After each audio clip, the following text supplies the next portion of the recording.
Pastor P Anil Kumar గారు. వీరు రబ్బూని స్వరం టీవీ వర్తమానికులు. వీరు ఒంటరిగా అరణ్యంలోని కొండ ప్రాంతమునకు పోయి కొన్ని సంవత్సరముల నుండి ఈ ప్రాంతములో దేవునితో ఏకాంతంగా ప్రార్థనలో గడుపుచున్న దైవజనులు. దేవుని పరిశుద్ధాత్మతో నింపబడిన వారై అనేక ప్రాంతములలో పట్టణములలో దేవుని సువార్తను దేవుని శక్తిని అగుపరుచున్న దైవజనులు. వీరి ప్రార్థన ద్వారా రోగులు బాగుపడుచున్నారు, దురాత్మ శక్తులు పారిపోచున్నవి, సమస్యల నుండి విడిపించబడుచున్నారు. ఈ పరిచర్యలో ఎన్నో అద్భుతాలు, ఆశ్చర్యకార్యాలు, స్వస్థతలు జరుగుచున్నవి. పాస్టర్ పి అనిల్ కుమార్ గారు ప్రతి ఒక్కరి సమస్యల కొరకు వ్యక్తిగతంగా భారముతో ప్రత్యేకంగా ప్రార్థించున్న దైవజనులు.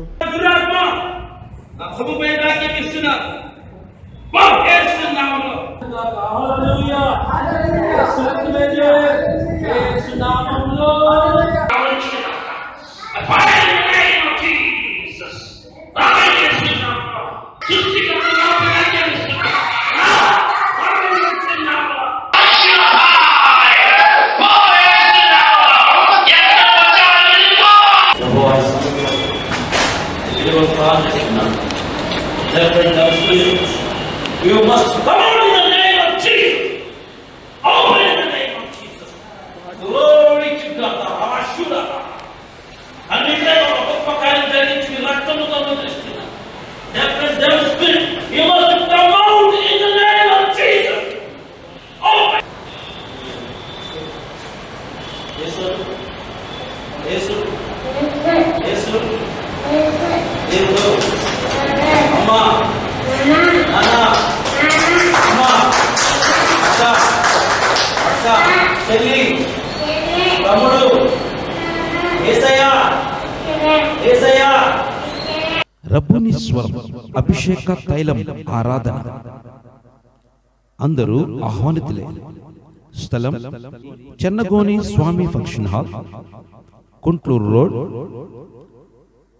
హైత్ నగర్, హైదరాబాద్. రబ్బూని స్వరం వారి అభిషేక తైలం ఆరాధన తేదీ జూలై 14, 2024 అనగా రెండవ ఆదివారం, జూలై నెలలో రెండవ ఆదివారం జరుగుతున్న ఈ అభిషేక తైలం ఆరాధనకు మిమ్మల్ందరినీ ప్రేమపూర్వకంగా ఆహ్వానిస్తున్నాం. స్థలం Chennagoni Swamy function hall, Kuntloor road, Hayath Nagar, Hyderabad. సమయం ఉదయం 10 గంటల నుండి 1 గంట వరకు, సాయంత్రం 6 గంటల నుండి 9 గంటల వరకు. ప్రార్థనలో ఎదగలేకపోతున్నారా? పరిశుద్ధాత్మ అభిషేకం కొరకు ఎదురు చూస్తున్నారా? స్వస్థత కొరకు ఎదురు చూస్తున్నారా? సమస్యలు వెంటాడుతున్నాయా? మన సమస్యలన్నిటికీ ఒకే ఒక్క పరిష్కారం ప్రార్థన.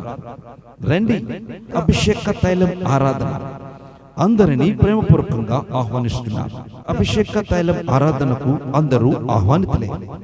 రండి, మీ సమస్యల కొరకు రబ్బూని స్వరం టీవీ వర్తమానికులు అయిన పాస్టర్ అనిల్ కుమార్ గారు మీ కొరకు ప్రత్యేకముగా ప్రతి ఒక్కరి కొరకు వ్యక్తిగతంగా ప్రార్థించారు. రబ్బూని స్వరం ప్రత్యేక అభిషేక తైలం ఆరాధన. ఈ ఆరాధనకు మిమ్మల్ందరినీ ప్రత్యేకంగా ఆహ్వానిస్తున్నారు. జూలై నెలలో రెండవ ఆదివారం అనగా 14వ తారీఖున జరగబోతున్న ఈ యొక్క రెండవ ఆదివారం ప్రత్యేక అభిషేక తైలం ఆరాధనకు మిమ్మల్ందరినీ ప్రేమపూర్వకంగా ఆహ్వానిస్తున్నారు. రండి, దైవాశీర్వాదాలు పొందండి, మన సమస్యల నుండి విడుదల పొందండి, అద్భుతాలు ఆశ్చర్యమైన కార్యములతో దేవుని మహిమపరచండి. దేవుడు మిమ్మల్ని మెండుగా దీవించును గాక. రండి, దైవాశీర్వాదాలు పొందండి. అభిషేకం తైలం ఆరాధన. అందరూ ఆహ్వానితులే. రండి, దైవాశీర్వాదాలు పొందండి. దేవుడు మిమ్మల్ని మెండుగా దీవించును గాక. Don't miss it. 37 నుంచి కంటిన్యూషన్ చేసుకుందాం. నిర్గమాకాండం 25వ అధ్యాయం 37వ వచనం. నీవు దానికి 7 దీపములు చేయవలెను, దాని ఎదుట వెలుగునిచ్చినట్లు దాని దీపములను వెలిగింపవలెను. చాలని మీ వాక్యము కొరకు ప్రార్థన చేసుకుందాం. ప్రేమ కలిగిన తండ్రి, మహాపరిశుద్ధుడా, మీ ఘనమైన పాదములకు వందనాలు, స్తోత్రాలు చెల్లిస్తున్నాను. ఈ సమయంలో ప్రభువా, ఈ వాక్యం ద్వారా మీరు నాతో మాట్లాడండి. అదే రీతిగా ప్రభువా, నీ బిడ్డలతో మీరే మాట్లాడండి. నన్ను తండ్రి కేవలము మీ నోటి బురుగా మాత్రమే వాడుకొని, నన్ను ప్రభువా మీ సిలువు చాటున మరుగుపరుచుకొని నీ బిడ్డలతో మీరే మాట్లాడమని నజరుడైన యేసు శక్తి కలిగిన నామంలో ప్రార్థిస్తూ మీ సువార్త ప్రకటిస్తున్నాను పరమ తండ్రి. ఆమేన్. హల్లెలూయా. దేవుని వాక్యము ఈ విధంగా తెలియచేయబడుతున్నది.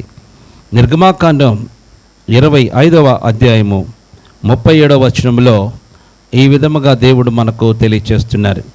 చూడండి, నీవు దానికి 7 దీపములను చేయవలను, దాని మీద దాని ఎదుట వెలుగునిచ్చినట్లు దాని దీపములు వెలిగింపవలెను అంటున్నాడు. 7 దీపములు చేయాలి.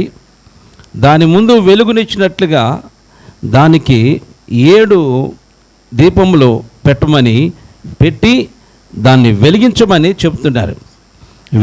7 దీపములు వెలిగించాలి అని వాక్యం మనం ధ్యానం చేసుకుందాం. దీపము ఉండటమే కాదు కానీ ఆ దీపాన్ని వెలిగించాలి అని చెప్తున్నాడు.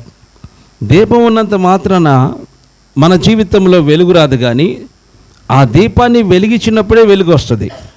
పరిశుద్ధాత్మ నింపుదల పొందుకుంటే సరిపోదు, కానీ ఆ పరిశుద్ధాత్మను ఇతరులకు వెలుగుకరంగా మార్చినప్పుడే, మండించినప్పుడే ఆ పరిశుద్ధాత్మకు విలువ వస్తుంది. పరిశుద్ధాత్మ ప్రతి సంఘంలో ఆహ్వానిస్తూనే ఉంటారు. ప్రతి ఒక్కరూ పరిశుద్ధాత్మను అంగీకరిస్తారు. చాలామంది కూడా పరిశుద్ధాత్మను మాకు ఇష్టమే అంటారు, కానీ అక్కడ వెలిగింపబడదు. మాకు పరిశుద్ధాత్మ ఆహ్వానిస్తారు, కానీ అక్కడ వెలుగు ఉండదు. పరిశుద్ధాత్మ అని పేరు చెప్పుకొని బ్రతుకుట కంటే పరిశుద్ధాత్మ పొందుకొని వెలిగించబడటం గొప్పతనం. దేవునికి స్తుతి కలుగునగాక. ఇక్కడ అదే చెప్పబడుతున్నది. దేవుడు చూడండి, నీవు దానికి 7 దీపములు చేయవలను, దాని ఎదుట వెలుగునిచ్చినట్లు దాని దీపములను వెలిగింపవలెను అంటున్నాడు. 7 దీపములు వెలిగించులాగన నీవు దాన్ని వెలిగించాలా. వెలిగించినప్పుడే అది దీపము వెలుగుమయంగా ఉంటుంది. ప్రస్తుతం ఉన్న విశ్వాసుల్లో పరిశుద్ధాత్మ అనేది ఇష్టపడుతున్నారే, కానీ ఆ నింపుదల పొందుకున్న తర్వాత వెలగట్లేదు. నింపుదల పొందుకున్నాము చాలు, మేము పరిశుద్ధాత్మ అభిషేకంతో నింపబడ్డాము చాలు, ఇక అంతకంటే మాకేంటి, పరలోకంలో మేము దేవుని యొక్క సన్నిధిలో చేరుతాము, మాకు బాధ లేదు అని అనుకుంటూ ఉంటున్నారు. కానీ ప్రియా దేవుని బిడ్డలారా, అంతటితో విశ్వాస జీవితము ఆగిపోకూడదని దేవుడు అప్పుడే ఆ యొక్క ప్రత్యక్ష గుడారంలో మనుషులు ఎట్లా ఉండాలో, ఆత్మతో ఎట్లా నింపబడిన వారు ఆయన సన్నిధిలో ఉంటారో, ఏ విధంగా వెలిగించబడిన వారి ద్వారా దేవుని నామం మహిమపరచబడుతుందో ఇవన్నిటిని కూడా దేవుడు చక్కగా పొందుపరిచాడు. అందుకే ప్రియా దేవుని బిడ్డరా, ఆయన నిన్న నేడు నిరంతరము ఏకరీతిగా ఉన్న దేవుడని ఇదే రుజువు. తన సిద్ధాంతమును, తన ఆలోచనలు, తన విధానము, తన తలంపుల్లో ఎక్కడ కూడా మార్పు అనేది లేదు. మనమే వాటిని రకరకాలుగా మార్చుకొని, మనమే వాటిని రకరకాలుగా క్రియేట్ చేసుకొని, ఆ సిద్ధాంతాలు ఈ సిద్ధాంతాలను పెట్టుకొని దేవుని యొక్క విధానాన్ని త్రోసిపుచ్చుతున్నాము. కానీ ఎప్పుడు కూడా ప్రభు యొక్క విధానానికి లోబడి బ్రతకటం లేదు ప్రియా దేవుని బిడ్డలారా. అందుకే మన ఆత్మీయ జీవితంలో కుంగిపోగల కారణం ఏమిటంటే వెలిగింపజేయకపోవటం. మన దీపాన్ని మనం వెలిగించాలా. ఈ దీపాలు దేనికి సాదృశ్యం అంటే దేవుని సన్నిధిలో వెలుగుతున్న విశ్వాసులకు సాదృశ్యం. దేవునికి స్తుతి కలుగునగాక. దేవుని సన్నిధిలో నివసిస్తున్న విశ్వాసులకు ఇది సాదృశ్యంగా కనపడుతుంది. ప్రతి విశ్వాసి కూడా ప్రియ దేవుని బిడ్డలారా, ఆత్మీయ జీవితం వెలుగుమయంగా ఉండాల, వెలుగును ప్రకాశించువారుగా ఉండాల, వెలుగుమయంగా జీవిస్తూ ఉండాల, వెలుగుతో బ్రతకాల.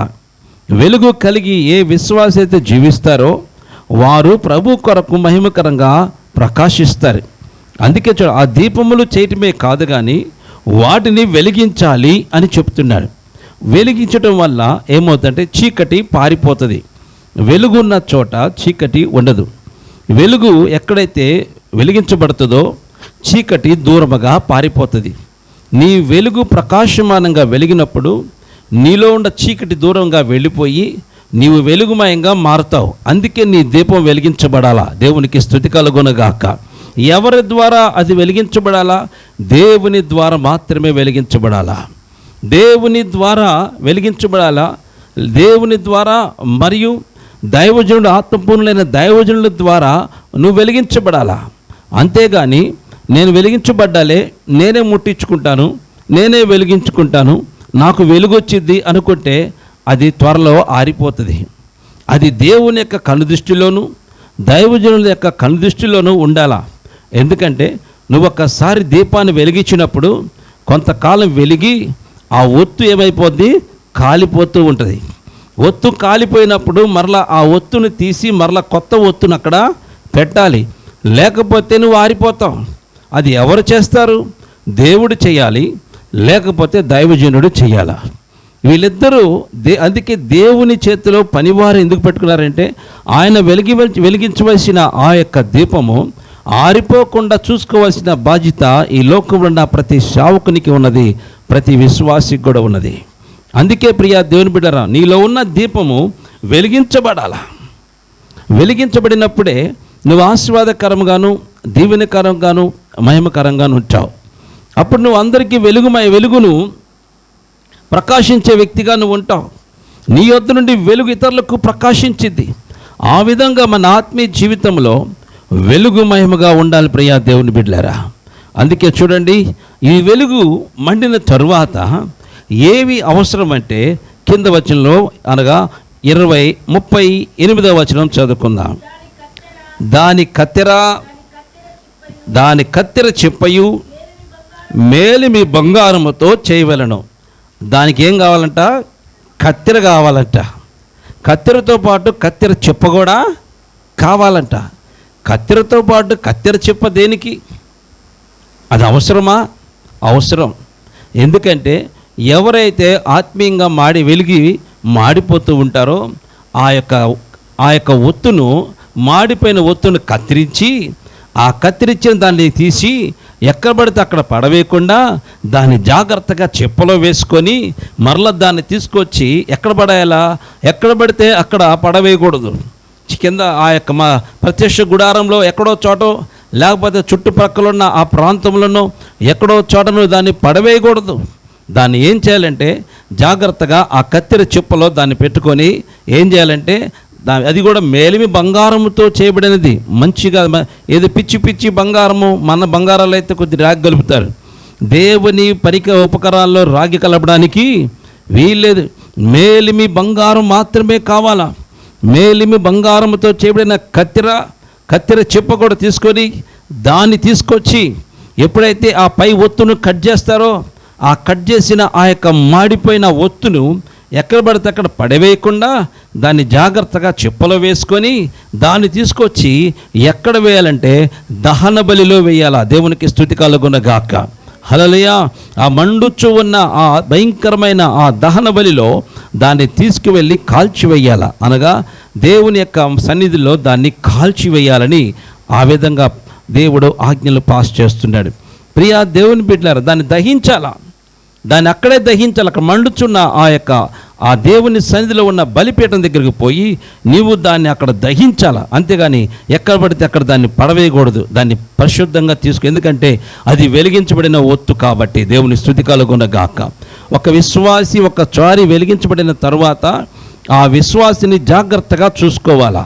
సంఘబిడ్డలందరూ కూడా ఒకరు ప్రేమ కలిగి ఎక్కడ ఆరిపోయారో ఆ ఆరిపోయిన వారిని జాగ్రత్తగా తీసుకొచ్చి దేవుని సందు నిలబెట్టి దేవుని కొరకు బ్రతికింపచేసి దేవుని కొరకు వెలిగింపచేసి వారిలో ఉన్న చెడుని తీసివేసి ఎవరికి తెలియకుండా దహన బలిలో వేసినట్టుగా ఆ యొక్క అగ్నిగుండంలో వేసినట్టుగా వారికి సంబంధించిన ప్రతి సీక్రెట్ కూడా దేవుని సన్నిధిని తీసుకొచ్చి ఆయన ముందు పెట్టి వదిలివేయాలా. దేవునికి స్తుతి కలుగునుగాక.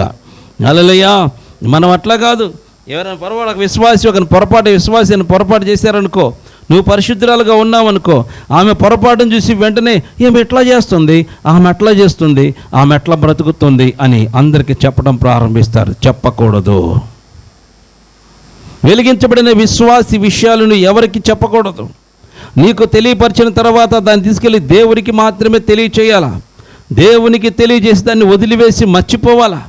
అంతేగాని దాన్ని అంతే పెట్టుకొని నీ అవసరం వచ్చినప్పుడు దాన్ని ఆయుధంగా మార్చుకుంటే నువ్వు దేవుని బిడ్డవు కాదు, ఆరిపోయిన దీపానివి నువ్వు. మన ఆత్మీయ జీవితంలో ఆరిపోయిన దీపాలుగా ఉండకూడదు. ప్రతి ఒక్కరు కూడా దేవుని బిడ్డలుగా, దేవుని దీపాలుగా బ్రతకాల. అందుకే దేవుడు ఆ విధంగా కత్తెర పెట్టాడు. ఎవరైతే అత్యధికంగా ఎలగకుండా మాడిపోయిన జీవితంతో ఉంటే వారిని కత్తిరించాలా. దేవునికి స్తుతి కలుగునగాక. కొన్ని సార్లు కొన్ని రోజులు బాగా మండుతారు, కొన్ని రోజులు ఆరిపోతారు. అంటే అర్థం ఏంటి? ఒత్తు మాడిపోయింది. అప్పుడు నువ్వేం చేయాలా? మళ్ళీ ఆ ఒత్తును కత్తెరతో కట్ చేయాలా. అందుకే నీ వాక్యము కత్తెర అంటారు. దేవుని స్తుతి కలుగున కత్తెర. దేవుని వాక్యం ఏంటి?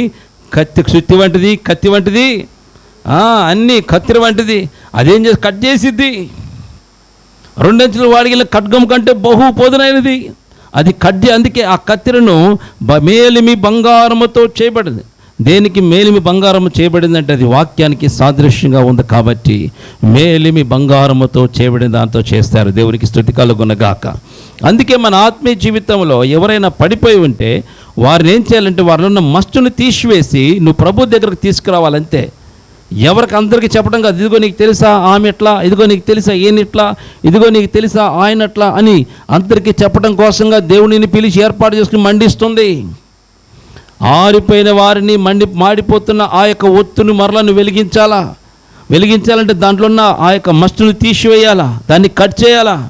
కట్ చేసి మరలా ఒత్తుని పైకి తీసి మరలా ముట్టించాలా. అప్పుడు అది ప్రకాశమానంగా వెలిగిద్ది. దేవునికి స్తుతి కలుగునగాక. అంతేగాని నువ్వు వెలిగావని చెప్పి ఇతరుని ఏలెత్తి చూపకూడదు. నువ్వు అభిషేకం నింపబడ్డావని ఇతరుని ఏలెత్తి చూపకూడదు. నీకు వరాలు ఫలాలు ఉన్నాయని చెప్పి నీకు లేదా, నేను వరం పొందుకున్నాను, నేను గొప్పదాన్ని అనుకోకూడదు. నువ్వు వరం పొందుకోకపోయినా నీ పక్కనున్న విశ్వాసిని గౌరవించకపోతే నువ్వు పొందుకున్న వరము వ్యర్థమే. నీ పక్కనున్న విశ్వాసిని నువ్వు సరిగ్గా చూడకపోతే వ్యర్థమే. నీకు నచ్చిన వారినే ప్రేమించి నచ్చని వారిని ద్వేషిస్తే నీవే విశ్వాసి ప్రియా దేవుని బిడ్డలారా. ప్రతి ఒక్కరు సంఘంలో ఉన్న ప్రతి ఒక్కరు సమానమే. ఆడున్న దీపములన్నీ సమానమా కాదా ఉన్నది. అంతే అటువంటి వాళ్ళ యొద్దకు మేము ప్రయాసపడి వెళుతున్నాం. ఆటోలో ఎంతో భయంకరమైన పరిస్థితి ఉన్నప్పటికీ రాళ్ళు ఎత్తివేస్తున్నా, కుదుపు వేస్తున్నా నేను నా కుటుంబము కలిసి ఈ యొక్క అడవి ప్రాంతంలో ఉన్న ప్రజల యొద్దకు పోయి మేము దేవుని సువార్తను వారికి అందిస్తున్నాం.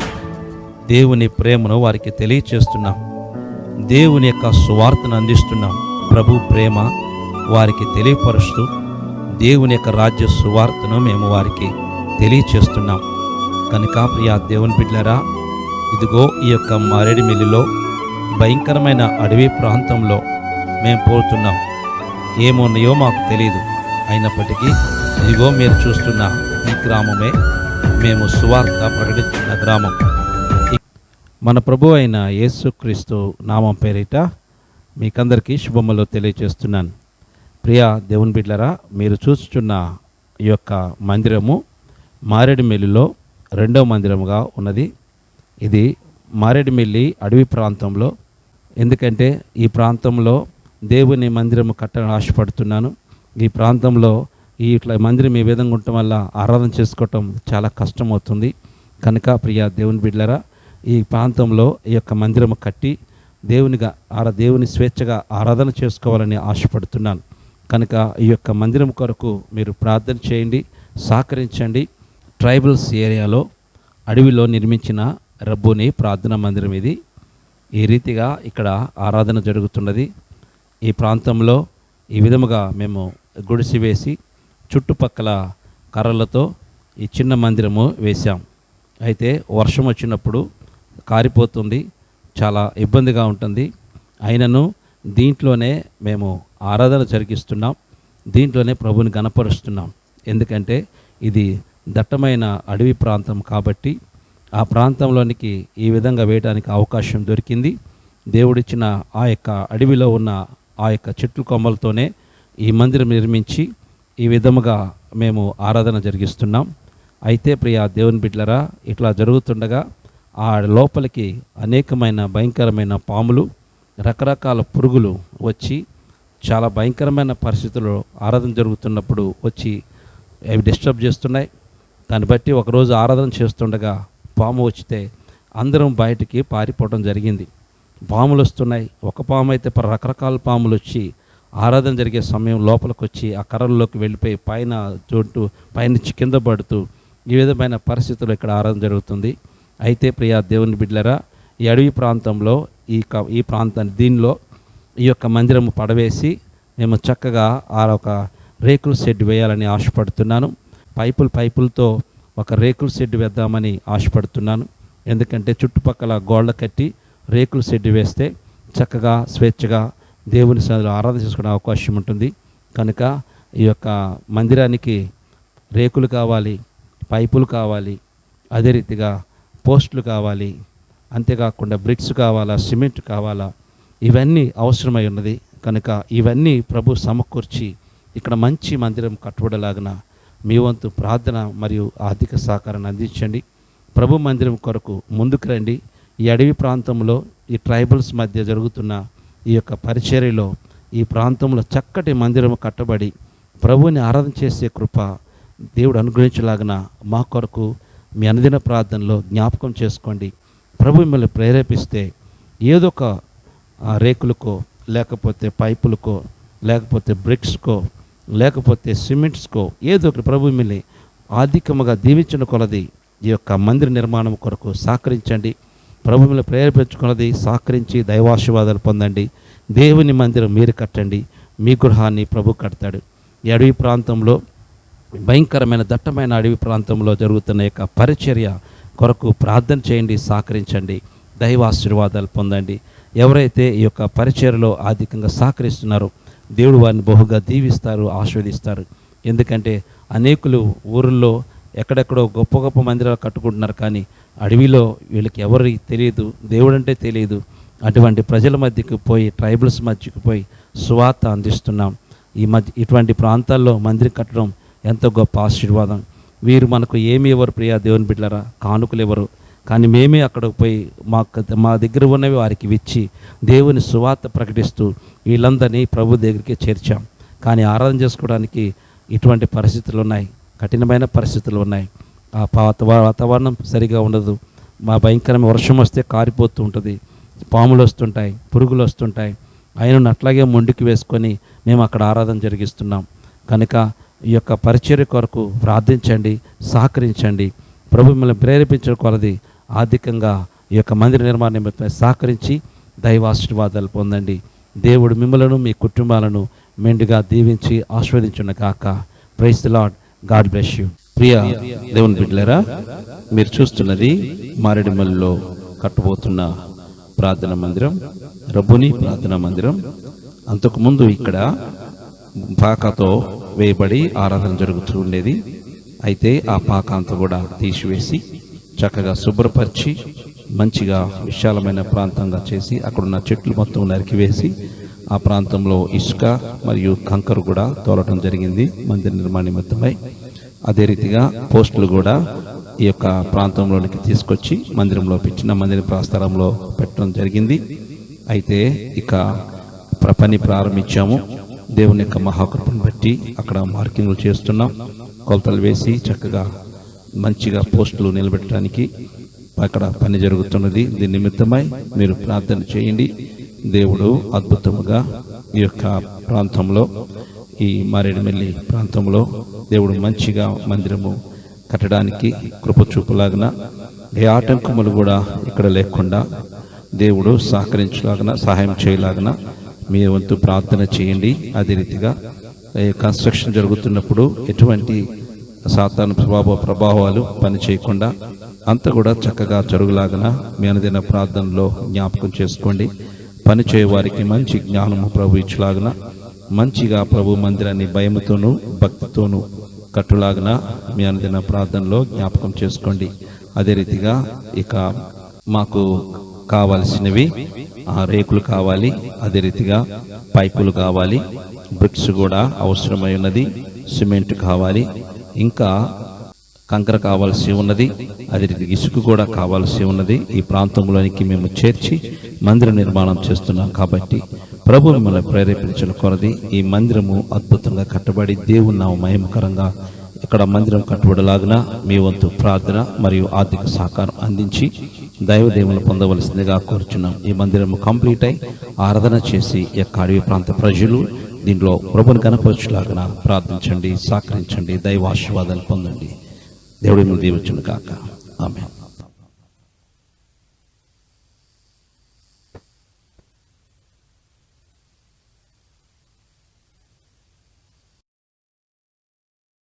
రబ్బుని స్వరం అభిషేక తైలం ఆరాధన. అందరూ ఆహ్వానితులే. స్థలం Chennagoni Swamy function hall, Kuntloor road, Hayath Nagar, Hyderabad.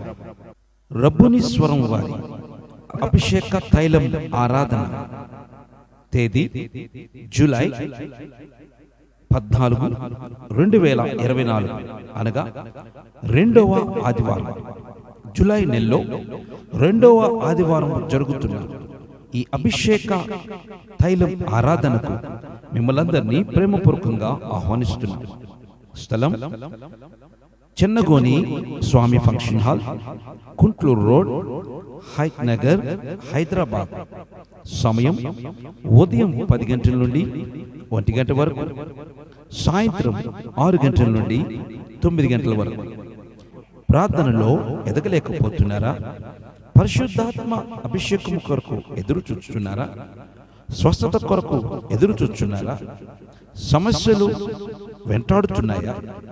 మన సమస్యలన్నిటికీ ఒకే ఒక్క పరిష్కారం ప్రార్థన. రండి, అభిషేక తైలం ఆరాధన. అందరినీ ప్రేమపూర్వకంగా ఆహ్వానిస్తున్నారు. అభిషేక తైలం ఆరాధనకు అందరూ ఆహ్వానితులే. రండి, మీ సమస్యల కొరకు రబ్బుని స్వరం టీవీ వర్తమానికులు అయిన పాస్టర్ అనిల్ కుమార్ గారు మీ కొరకు ప్రత్యేకముగా ప్రతి ఒక్కరి కొరకు వ్యక్తిగతంగా ప్రార్థించారు. రబ్బుని స్వరం ప్రత్యేక అభిషేక తైలం ఆరాధన. ఈ ఆరాధనకు మిమ్మల్ందరినీ ప్రత్యేకంగా ఆహ్వానిస్తున్నాం. జూలై నెలలో రెండవ ఆదివారం అనగా 14వ తారీఖున జరగబోతున్న ఈ యొక్క రెండవ ఆదివారం ప్రత్యేక అభిషేక తైలం ఆరాధనకు మిమ్మల్ందరినీ ప్రేమపూర్వకంగా ఆహ్వానిస్తున్నారు. రండి, దైవాశీర్వాదాలు పొందండి, మన సమస్యల నుండి విడుదల పొందండి, అద్భుతాలు ఆశ్చర్యమైన కార్యములతో దేవుని మహిమపరచండి. దేవుడు మిమ్మల్ని మెండుగా దీవించును గాక.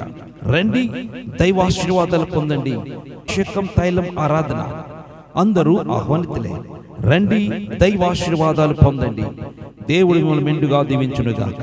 Don't miss it. మా address pastor P Anil Kumar, Netaji colony, road number 9, Hayath Nagar, Hyderabad, Rangareddy జిల్లా. మరొకసారి pastor P Anil Kumar, Netaji colony, road number 9, Hayath Nagar, Hyderabad, Rangareddy జిల్లా. దేవుడు మిమ్మల్ని మెండుగా దీవించి ఆశీర్వదించును గాక. మీకైనా ప్రార్థన అవసరం ఉండేలా నేడే మిమ్మల్ని సంప్రదించి దైవాశీర్వాదాలు పొందండి. దేవుడు మిమ్మల్ని మెండుగా దీవించి ఆశీర్వదించును గాక. ఆమేన్.